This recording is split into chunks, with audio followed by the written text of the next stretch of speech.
Hello and welcome back to Worthy and Abundant. Thank you for being here. It means the world to me that you're here listening. Today, I have a special guest. I'm so excited to welcome Corey Lyon Folsom to Worthy and Abundant. Corey's path to becoming a relationship coach is both vulnerable and inspiring. He shares that his early intimate relationships were filled with heartache and poor patterns and even led to a sexless marriage. But after a spiritual soul awakening in 2009, he committed to his own growth and transformation. Corey dove into personal development with nonviolent communication, Source School of Tantra Yoga, Love Coach Academy, Tony Robbins, and many more. Today, he is a certified Tantra educator, NLP practitioner, and relationship coach, working with people all over the world to help them increase connection, clarity, and ease their relationships. He's also been a wilderness guide for newly sober people and a vision quest leader, experiences that deepened his access to inner resources, empathy, and compassion. Now he's passionate about helping others enhance their empathy, communication, and capacity for deeper intimacy. Corey, welcome to the podcast. Thank you very much, Linda. Thank you. So, Corey, you describe having a spiritual soul awakening in 2009. What happened during that time and how did it shift your life path? I had been in great pain and sorrow for weeks, couple months, and due to an unexpected and sudden breakup of a 7-year marriage. And someone suggested I go to this weekend workshop, Source School of Tantra Yoga. And I had no idea what it was or what to expect, but I thought it would be better than just sitting at home feeling sorry for myself. So I went, and they spent a lot of time teaching us how to breathe deeply, move energy in our bodies. And then there was a big exercise on Saturday where someone you pick a partner and you sit knee to knee and you're eye gazing. And the person that I was in front of, she had been doing this work for 18 years. So she was a real pro, and she had just gotten to this real integrated place in her life. And somehow there was a transmission, and at first my mind was wandering and she could tell, and she just reached out with her fingertips and just tapped my sternum and said, "Be here with me." And I was like, whoa. And in all of a sudden, just the eye gazing, it's like the air in the room changed. I changed. And instead of breathing air, I was breathing love, just breathable love. So it just felt like it changed me on a molecular level. And that's when I embarked on all those workshops that you mentioned. Wow, I love that. That's so powerful. I've been in one of those self-development where they had us doing that, and it's very powerful and interesting. Did anything else occur? Did you see yourself in her at all? I just felt more me. And I felt like I had finally tuned into the vibration of Corey. And I also hired a love coach, and he was very wise. And one of the things he said was, now that you've found him, your goal is to keep him. And that's the ongoing works ever since, is to Oh, vibrate on my Tom own Corey. frequency. Yeah, find Corey. Just be Corey. Oh, yes. I love that. Your authentic self. Mm-hmm. Okay. Okay, nice.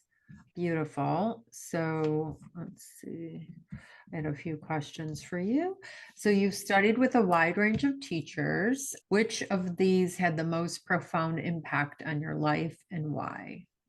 Oh gosh. They really worked like stepping stones, like climbing a mountain, if you will. And I think I would say Charles Muir. He was just so pivotal. He's the founder of Source School of Tantra Yoga. And he just embodied and taught this very gentle, connected, beautiful way of being, where he wasn't fazed by anything. Oh, Things come up, people have issues, and it was just like he handled everything with such grace. that I was so impressed. I'm like, I want to be like that. But Oh, I had to do a lot of other things to even get to that place. yeah, it's powerful. It's beautiful. And then you're also a wilderness guide for newly sober people. What did you learn about that? And like, how did that come to be? Sure. I did that for a total of 11 years. The last three was a little bit on and off, where I'd work just a whole winter or just a whole summer, if you can call that on and off. But it wasn't the 12 months of the year like I did the other times. And one of the things that I really got was a respect for forces larger than myself, Mm, such as weather, topography, darkness, seasons, the unexpected. And I also learned that people's differences change into assets depending on the situation. So maybe someone's the best at encouraging other people to keep going. Maybe another person's the best at making a fire. Maybe the other person doesn't say a lot, but every once in a while they come out with an insight that just helps everybody. And so yeah. and also there was, and the thing about the wilderness and the reason we were really there was because there's so many obstacles and there's so many opportunities to become frustrated, and each of those with, and I wasn't so much, I didn't look at myself as so much a teacher as much as a guide. Like I can model how I handle frustration. I can show how to be better prepared and all that. And I can be there with you as long as it takes to work through something. I'm not going to do it for you, but I'll be right. I'll work as hard as you for as long as you work. I'm not Right. I'm not Are going to work you, more, yeah. but yeah, I'll Are, meet you there. are you also sober? Like, how did you get led on this path of wilderness tours and with sober people? Because I had been an instructor at a primitive skills school called the Tracker School. I took classes for 3 years. I taught there for 3 years full time. And so I was immersed in this world of fire without matches and making a shelter from nothing and how to find your way and edible plants. And so I got recruited to, because they needed a wilderness expert person at this place with newly sober people to help keep everyone safe mostly. And I never had a problem with substance myself, but I can certainly relate to not handling frustration well, to being a self-centered dummy dog. And because at the heart of addiction is self-centeredness, and I had plenty of experience with that minus the drugs, so we Can could, you elaborate on that? What you mean? self-centered was just thinking about me and not necessarily about what another person might need or want in a given situation. So So I'm like thinking victim mentality? it would definitely switch to that if I didn't get my way or things didn't go the way I had hoped or someone didn't respond the way I wanted. And it's Just putting responsibility to the outside world versus okay. taking your own responsibility. Yeah, I was just curious what you meant by addiction being like self-centered. Like I know it's most people that are they're usually trying to numb some pain. They have emotional pain usually, but so let's go back to your relationship coaching. You describe your work now as helping people increase connection, clarity, and ease. What do you find most often blocks people from experiencing these in their relationships? I would say looking to the other person to provide for you versus I am going to connect to me, and whether that's journaling, going for a walk, a hard workout, or being in the ocean, whatever connects you to you, I'm a fan of. And so once you can fill your own emotional well a bit, or your emotional gas tank, and so then you're coming together to co-create something fun or whatever you want versus expecting, showing up to your partner for looking for what you can get versus what Mhm. you can give. Okay. I love that. So it's two independent whole people versus you coming as like wanting to fill your cup from the other person versus filling your own cup first. Absolutely. Absolutely. Yeah. And so I don't look at it like a intimate relationship or any kind of partnership, not so much 50-50 as each person puts in 100. They're Yeah. like, they're just showing up and this is what I'm up for. How does that land with you? Versus we're going to do, if I don't if we don't do what I want to do, then I'm what's the word, Right. sulky or whatever. Right. But a lot of people, it seems like we're all like doing the, like we're all flawed beings. We're all whole and complete, but we're all flawed beings. So that's the challenge if you haven't done the work. So many of us were never taught healthy communication. What are some simple shifts people can make to up level how they communicate with a partner or loved one?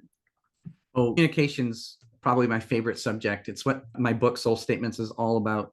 And first off, the good news is successful communication can be learned. It's a skill.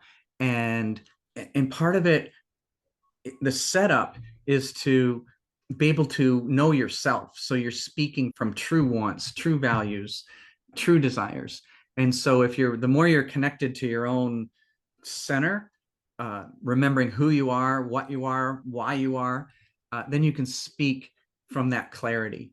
And what's and too many times we all do it where we're looking for what's wrong, or we're noticing what's wrong, and what's wrong. There's always something wrong.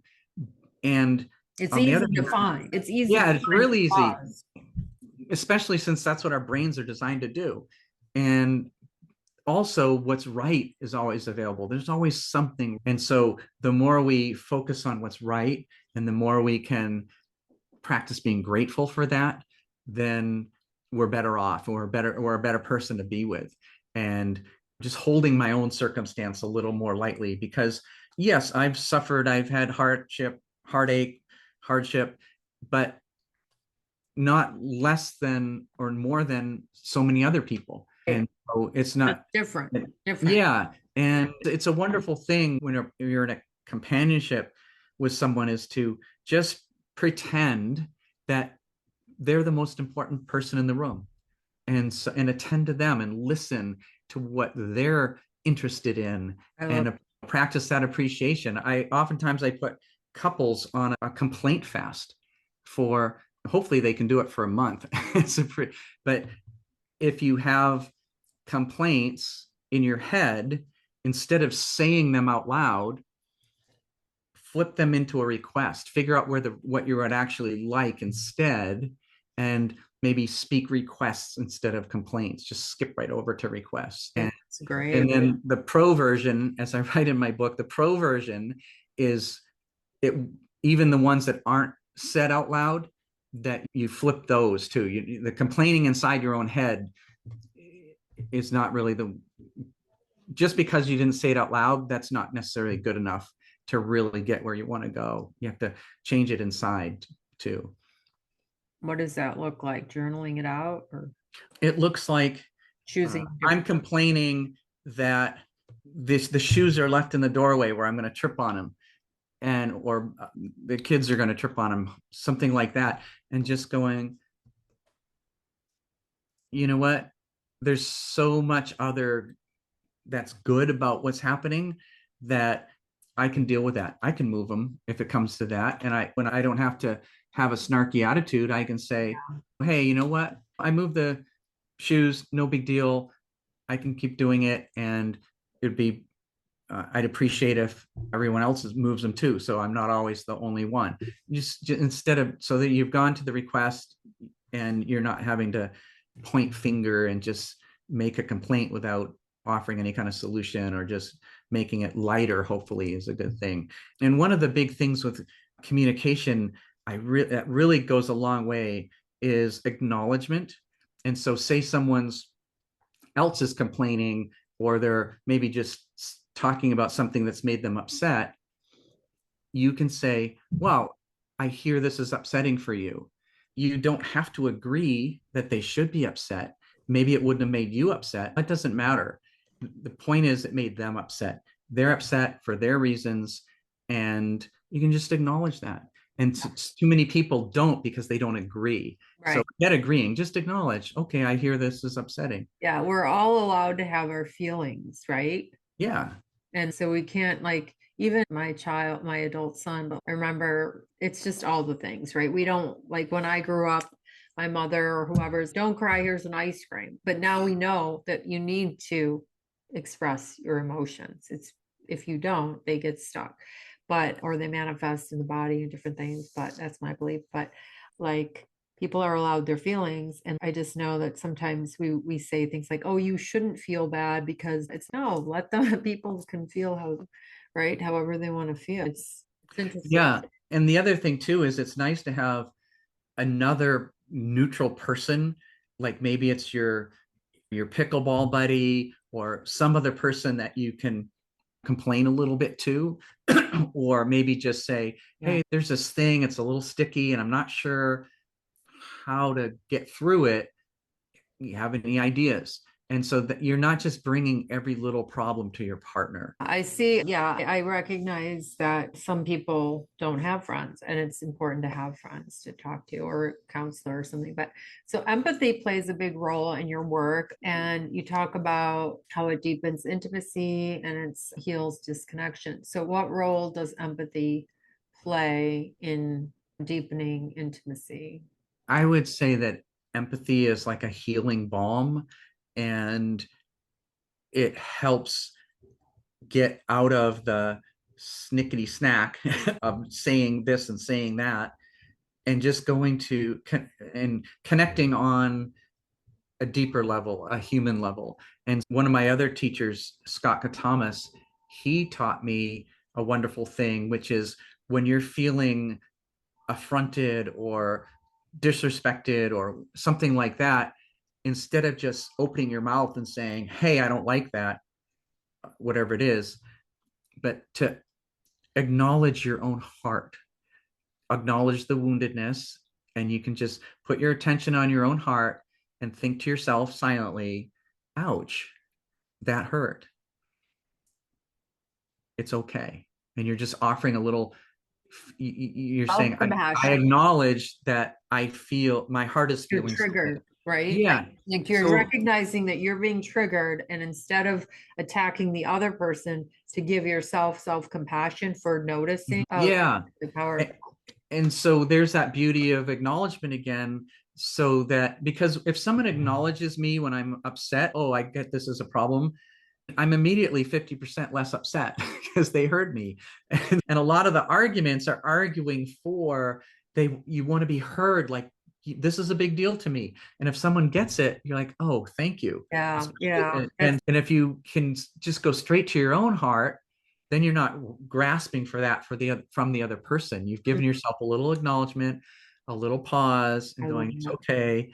And then you can maybe have it creates a little more space to be curious, like, oh wow, I'm just wondering why you did that, or why would you say that, Why you does know? it bother Yeah, you? Why is it yeah, bothering me so much? Oh, figure out what wound needs to be healed in within yourself. And that's why that's really great. Thank you for that. Yeah, I think that a lot of people will benefit from that instead of just getting curious. And like you said, which is a total coaching thing, is like when people just want, like, literally coaches are mostly just listening and allowing people to share and be seen and heard and all that, which it took me a while. I've been in this 3 years, but because I like to be a fixer and stuff and give instead of listening that's right. more. And that's what people really want. So that's great.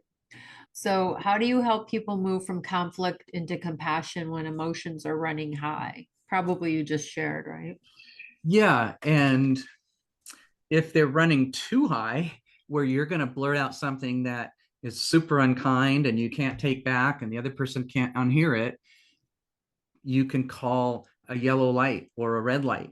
You can say, hey, I'm feeling pretty upset, and in order to be able to hear you better, because what you're saying is important, I need to spend 5 minutes, 10 minutes getting right with me so that I can be more present for you. And just so you might have to just take a little pause, go into another room, scream into a pillow, whatever you need to do, and just think about, put everything in a little more perspective Yeah. and come back. And acknowledging, being curious, asking better questions is going to get you farther along to closer to where you want to be. So I think the place where people get really damaged is when they don't take that time to slow down, because you can go from hero to zero very quickly. Yeah, that's And great.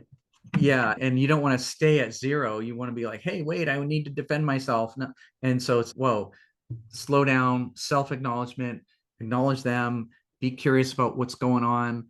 And that's what part of the reason I wrote the book Soul Statements is so that you can offer yourself even a soul statement. I have a loving heart. Say you're being accused of doing something mean, and you can just go and to yourself go, I have a loving heart. And so then if you feel the truth of that, that's where the power comes in, is the feeling of it. And so An yourself, your affirmation. body hears you. That's true. So you're less needing to just put up shields or throw arrows at the other person, and Sense. just be like, I'm curious about your experience. Why would you even say that? And then they can say, listen, this happened. Okay, you're right, that happened. And would you like to hear what I was trying to do, or what I meant to do, or what I was thinking?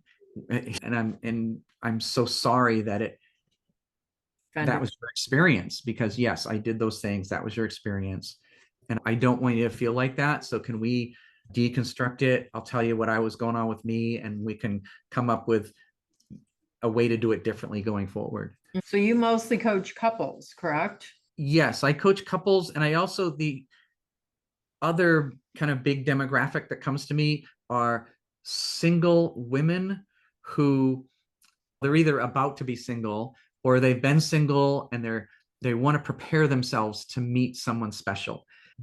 Because they don't want to just repeat the same patterns that they've had before and before. They're like, I want to do it differently this time. I want to create something that lasts. And so those are people that come to me too. Yeah, I like that. I just had a blind date yesterday. It was very interesting. I went into it with the way I usually do, zero expectations, except that I'm going to have a good time. And it was fine. It was overall, but it was enjoyable overall. But I knew there wasn't like the vibe. Like he's anyway, it's just that I'm very aware, and there were a lot of positives before, like boxes I was checking. He checked some boxes, but Uh, really, and I when you look back and reflect, I'm thinking like I wanted, when I would thank him for something, I wanted a response versus nothing. Or it felt like he was obligated. I wanted also, I know I'm very sensitive, but I also wanted, I just feel like people at our age, if you haven't done some work like you and I, like that, and not saying this person didn't, they may have, but there's a little bit of wounds or like negative, like just not a happy being, it seems like. It's just interesting. And this other one, this is a long, like probably a couple of years ago, I had attracted a lot of recovering alcoholics, it seemed, but I don't care. It doesn't matter. I don't drink anyway. But so anyway, this one, we were on a date, and he just kept talking about like childhood things, and his mother did this. And it was like, I don't want to hear about your mother almost cutting your hand. It's like we're on a date. yeah, there's a therapist down Together. the street. I'm not, yeah, exactly. So that's like me just, I know what I want. I'm getting closer to knowing, and I'm proud of myself for going out there and all of that. So that's positive, but it's just interesting. People work on my beliefs that it's possible and all of that. And I'm not going to have these beliefs like, oh, there's nobody good, or everybody's taken, or everyone's scarred. But that's interesting that you coach women. So you've blended some spiritual development, emotional growth, and practical communication skills. How do these worlds come together in your coaching? Firstly, I want to find out what this person is needing, what they're interested in, and try to get a sense for where they're starting from, and what skills do they have now, what skills could complement those or fill in some holes. And a lot of what I do is asking them about them. And so I'm getting to is I'm helping them ask better questions. So instead of saying, why aren't I finding the right person? That's a question that's not necessarily answerable, but But do you you believe that we're all magnets, really? Like, I do. And so my goal is to, if you can develop a loving relationship with yourself, that's a huge prize. And so that's- you'll vibrate at a certain level yeah, that unsuitable people will just not even see you. And but that person that is suitable will see you. And it's all about becoming the person that would be in a alignment in vibration with I the love that. Yeah. person you have in mind. Yeah, that's so funny because I was talking to my girlfriend after the meeting yesterday, and she said you weren't a vibrational match because you're here and he's yeah. Yeah, You didn't his energy. He didn't have the energy. Yeah. sure. So And I don't really judge that because I don't know where he started from no, it's necessarily. fine. And Yeah, I just there wasn't any the physical wasn't there really either, but I love that. We are all magnets. It is a vibrational universe and all that. I love that you think that way as well. Do you believe that so tell us about your book. I was going to ask you about soulmates, like soulmates. Tell me the name of your book again. soul statements, Statements. a love coach's guide to successful communication. Okay. So a Yeah. love coach's guide. But who's Yes. the book for? Tell us who the book's for. The book is for all the people that are never going to call me on the phone for a coaching session. So I thought, let me put as much of my best stuff that I can in this form so it can go out in the world and just be helping here and helping there. That's great. And so I'm really proud of it.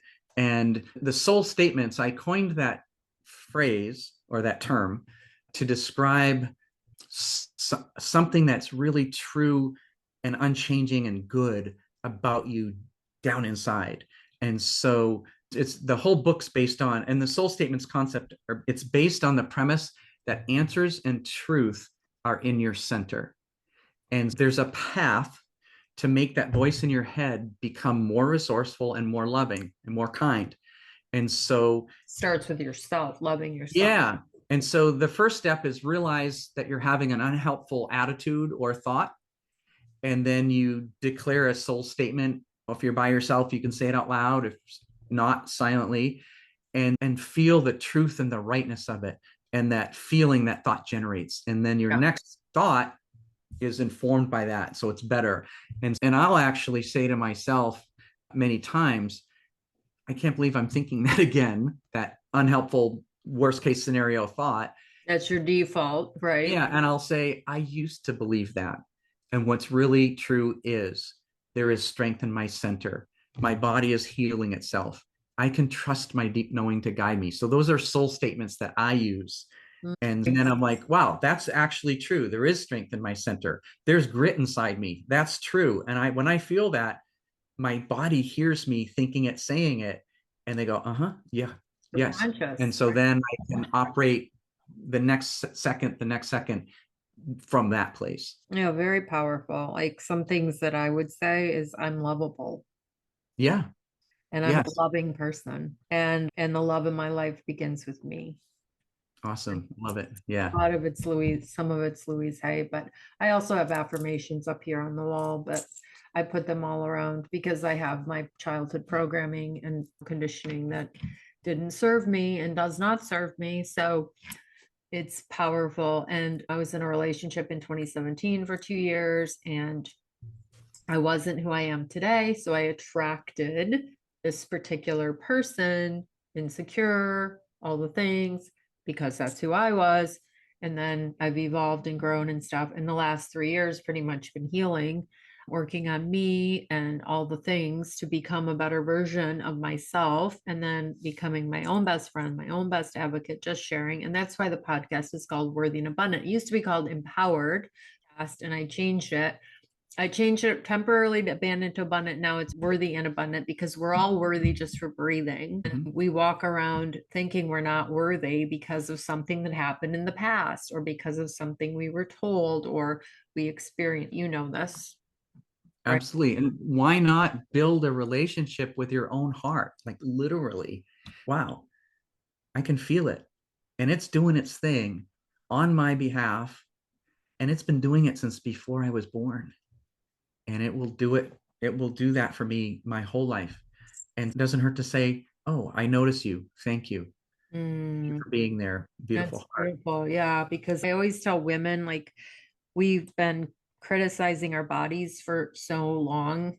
I have. And so now I'm like learning to love my body. And even if there's an ache or pain, I'm like, I send love there. And I thank my body for all that it does for us. Because, Yeah. And the thing is that with the soul statements, the emphasis is on true. So it's, yes, it's true that you are a loving person, you have a loving heart. And so you're not trying to trick yourself into leapfrogging into a future state or condition. You're just reminding yourself that I can do this. I am enough. I am lovable. And so it's like the law of resonance. You're resonating at that, and then the rest of who you are will match that. If you state it, and just, you can't state that enough. I am enough. yeah, And I'm yeah. enough. I have a sweatshirt. I am enough. Great. Yeah, it's good. It's good. It's important. And one of the profile on the one, I was off there for a while, but the one I was wearing that sweatshirt, and many men like that picture that says I am enough, Yeah. because I feel like it's the mental health crisis on the planet is worthiness. Mhm. I really do. Absolutely. Absolutely. Yeah. And I think it might have been Eckhart Tolle who said, you get there by realizing you're already there. I love that. That's beautiful. So tell us some of your daily practice, tell us something that you do for yourself, and then also what all listeners can do right now to bring more love and ease into their relationship. I have a little kind of home altar set up, very kind of my spiritual things. And I'll sit there in the morning, and my goal is to just be still. And I'm feeling the greater silence that exists if I can be quiet and can feel that. And I can feel it also, like if I dive under a wave in the ocean and I'm on that sandy bottom, and then I just, instead of just feeling where I am, I just actually listen. And it's like there's this great silence under there. And that's what I'm attuning with. I'm offering my silence as a prayer to the great silence. Mm, And then after that, I'll get up and I'll walk to this other room where there's an east facing window, and I'll just open my palms and I'll look at that light, that morning light that's just filling the world. And I'll just feel grateful that I get another one of these days. I get another day, and I feel the light. I imagine the light passing into my body and just feeling it as a healing, loving energy. And that's so so I'm funny. just absorbing the love that's in the light, or the light that's in the love, or Yeah. something. I say that's funny because when I walk my dog in the morning, the sun is out, I'll literally open my arms sometimes, mostly when no one's around. Sometimes I don't even care. And I'll say, I'm open and worthy to receive. And I sometimes like, because I used to be in real estate and I'm licensed here too. But this little boy was at an inspection. This little boy, the woman brought her grandson, and he's 4 or 5, and he pointed at the sun. He goes, "There's God." And I just thought it was like, ooh, really powerful. But anyway, so I feel the light too. And I'll sometimes say, I don't care. I'm just I'm honest and authentic, but I'll say heal my body and mind. Like heal. Like I'll say that, like just all the old programming I want released, and like I want to heal it. But anyway, I just love that you do that with the light, because I also feel like the sun is being really powerful, and it's always there. It's Yeah. constant and it's beautiful. Did you have more things you do in the morning for your practice? Then I do some chin ups and some squats, and then I have these elastic things. I do this and So I you do do that. So I do a little upper body, a little lower body. I just do all those 3 times through, and sometimes if it feels like I'm pushing, I remember that thought of, I'm doing this as an act of love to myself. So I'm not. This isn't. I'm reminding my body, I'm not punishing you. This is an act of love. We're you're getting taking stronger care of together. Yeah, discipline. I just said that like from this other coach. Discipline is an act of self-love. It's discipline, like doing something over and over to get a like the physical body needs to move. It's healthy. You're doing a good thing, right? That's great. Yeah, moving your. Have you read the Hal Elrod Magical Morning or Miracle Morning? The I Miracle. don't know it. Oh, okay. He calls it savers. So the S is silence, which is meditation. A is affirmation. V is visualization. E is exercise. R is read.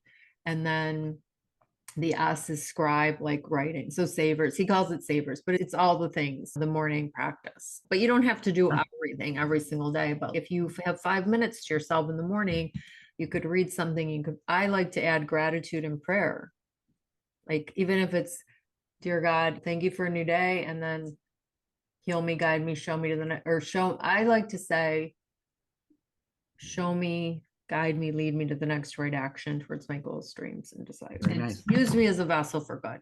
Basically, use Right. me as a vessel for good. Thank you. And this podcast is the vessel, like, because I keep getting these guests like you and that just bring value to me and bring value to the world.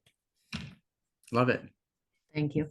Can you share what one daily practice that listeners could start right now to bring more love and ease into their relationships? I immediately think of a complaint fast, and not necessarily like the one I described earlier, where it's related with another person, but just complaint in general, like any complaint, and challenge yourself to go 24 hours with no complaints in your head. Or if you that maybe isn't there, for set a certain time, like within 10 seconds of thinking a complaint, I want to turn that around into a gratitude or a request that I'm going to make, and just, but not letting it just keep being there. And so without, say, counteracting it. So an unchallenged complaint, I guess is the way I'd say it. So can you go 24 hours without an unchallenged, without having any complaint go unchallenged? And typically, if you're like most of us, you'll have to just go, oh, it's been an hour and I realize I've been running this complaint around for 15 minutes. Clock starts over. And so it may take quite a long while to get 24 hours, but it's well worth the effort. You study Kabbalah at all?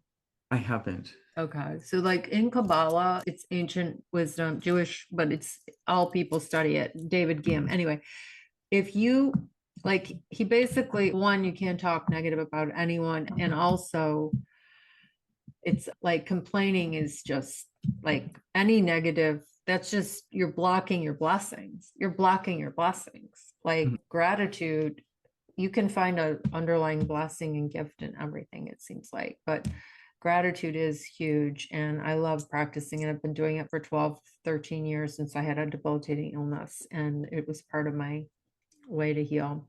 But yeah, I love that you recommend that. It's foreign to me because I don't associate, I try to block out people that would complain or gossip or anything just because it's not my style. I like to look for the positive. Oh yeah, it's Human. crazy. It's crazy once you become aware of complaints inside your own self, how much the talk of other people is a complaint. You're like, wow, I didn't realize. Yeah. Like the general public is Yeah, yeah, negative. It's all right. negative. I don't watch the news either because it's all negative, fear based. Jim Quick said the goal of the news is to make every problem your problem. So why watch it? Exactly. We got enough of our own. Oops, that's me being negative. Yeah, it's just a natural.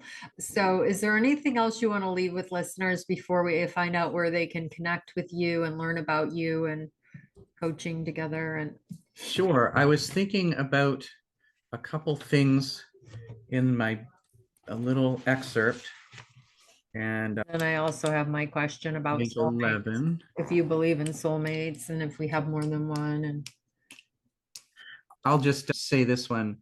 Your most powerful soul statement brings you to the secure knowing place, which you return to in order to collect yourself. This place inside is where you may acknowledge distress and make it all right.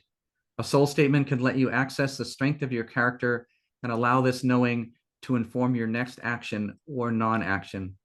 It's a condensed message of knowingness from the deep you to the surface you. Your deep knowing is always available, but you have to intentionally tap into it. The world offers limitless distraction.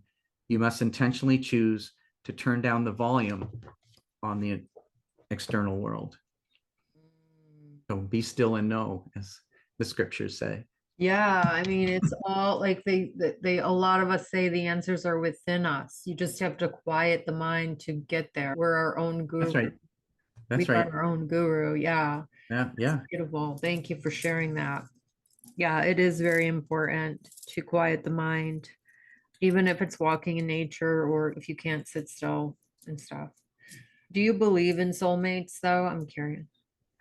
Yes. And I also believe that there's someone for everyone. And that being said, you can, you want to be with someone that helps you, allows you, encourages you to be the best version of yourself, and that they're interested in the same thing for them. So I think it's more important to match on values than on other things. And yeah, I believe So, that, and it's because in some cases it fits so well, it's almost, there's no way, even though it may be like a needle in a haystack, we were so destined for this that there was no way the angels weren't going to bring us together. oh wow, that's so interesting. But we also know that we're magnets. So I'm just saying. Yeah, interesting. Do you also believe that we can have, I feel like my dog is a soulmate of mine, like a version. I Oh do, yeah. because just how I got this particular dog. I've had several dogs over my life, but he's definitely like angelic or something. And then like my son, who's brilliant and always was brilliant, he says soulmate, you could have a friend could be a soulmate. There's many soulmates. You Yeah, yeah, absolutely, Oh yeah, absolutely. I like that too. Awesome. Okay, so where can people find you, Corey Lyon Folsom? Okay, I'm actually easy to find. Corey Lyon Folsom, all one word, on Instagram, Pinterest, Corey F on Facebook.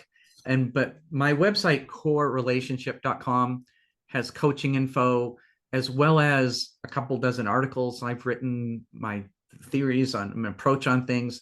And there's a page there to purchase the book Soul Statements via bookshop.org or Amazon. And you can always ask your local bookstore to order it. Awesome. Awesome. It sounds really interesting. I like it. I like what you're doing. So good job. And Thank you. congratulations on the book. Very, Thank you. is there another, what's in your future? What do you first? I'm considering, I'm looking into how to create an audiobook version, but that's some months away because I'm just figuring it out.